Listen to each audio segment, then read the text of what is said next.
All right, so first and foremost, we got channel A. That is on pin 2. The CID is also a CKP signal. And then pin 4 is a CKP signal PIP. And so that's channel B, red channel. Something interesting here, it tells you right on the diagram where your ground is supposed to be.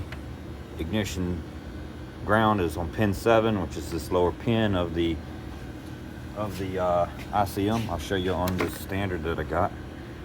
So here is pin 1, and then here's pin 7. You can hardly see it in there, but there's pin 7. You can see the 7 there.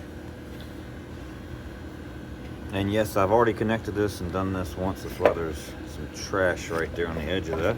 Oh well, somebody will catch that probably. But anyway, I'm reviewing this for documentation. Pin 7, and these bolt holes are supposed to be the ground. So on the intake manifold, there is no threaded hole for this hole. So you only get 1, 2, 3 bolts in it. And the truck came here with only the bolts here and here. So now we have covered that. Let's go back to this guy. We got the 2-flung snot ICM connected. Both CKP signals going up here, so the red and blue channel. Right now, with the way this thing is rotated, we are on we're on the ground side of this guy. So this one's on ground. This one, if I rotate the motor again a little bit more, we'll get a square wave off of that. So right now we're on the top side of the red channel. So I'm pulling I got this roller on my actual trace where we're at right now.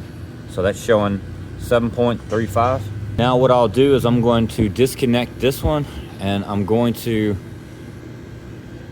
put the standard one on there.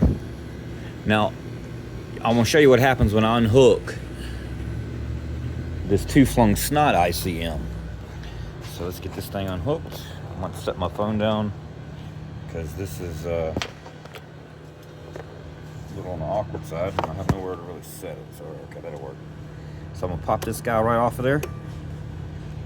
And we hear it, some things click off. We'll go back over here and see what happened.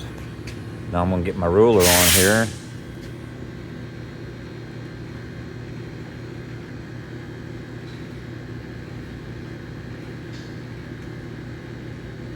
If I can get it centered somewhere in there. And we're getting battery voltage disconnected. Okay. So I think this is where service information says that we should be getting a 12-volt square wave signal or a 12-volt output here, or battery voltage, whatever. I've got a copy of that I may post with this. But so we're seeing what we're supposed to see with it disconnected.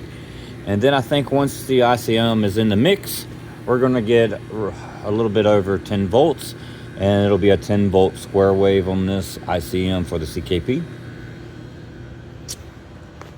Unless we have something funky going on with the wire that goes to the computer somewhere, but I don't believe that's the case.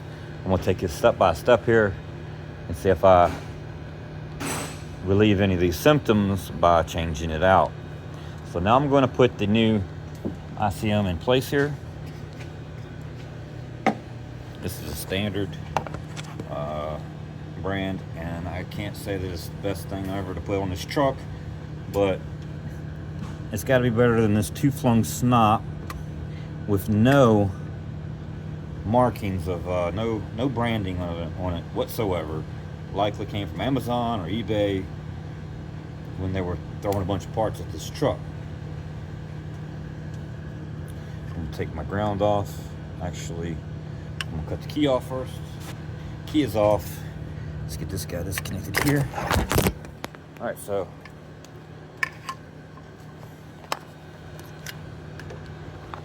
two-flung snot ICM here. Yep, I love it.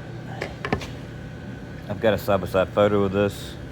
There's absolutely no markings on here to say what brand it is, unlike the standard model. Where did I put that at just now? I just had, okay, it's up here. And here's the standard. We've got numbers here, branding there, and I'll show you what this one's doing. Get pin one up. So my kickstand will stay kicking. And we're going to connect this guy here, and then we're going to connect. I'm going to cut the key on now. See what it shows. It should be the same because we don't have nothing in the mix here. Let's get to the next phase. That jumps back up to battery voltage like it should. And actually, now we have, I didn't bump the motor. So now we also have,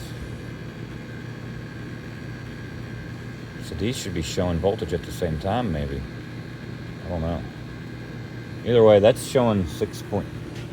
I know what my problem's at. No, that's not the problem. So I've got 6.9 volts right there for some reason. Anyway, I'm gonna disregard that for a minute. And we're gonna connect this guy in here. I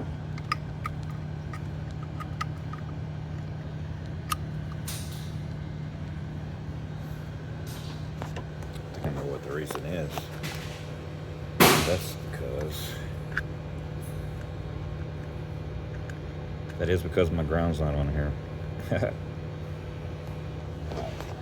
Yep, that went back down the ground. Okay, so that's okay. It's not supposed to be 6 volts. It's just I didn't have my ground on it.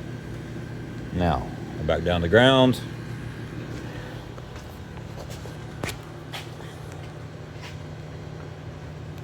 And I'm going to finish connecting this top connector.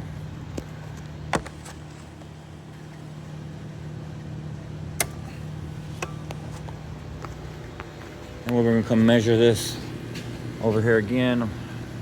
Try to catch it before it switches into the next page. And I didn't catch it.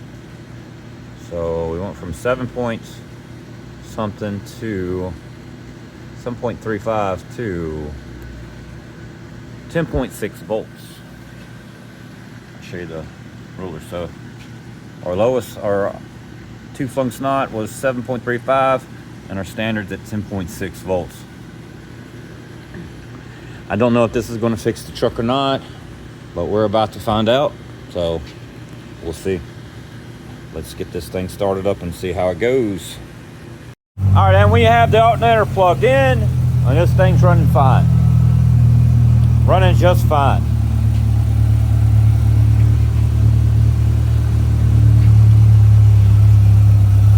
So the 2-flung snot ICM cost them a whole lot of money. And I mean a whole lot.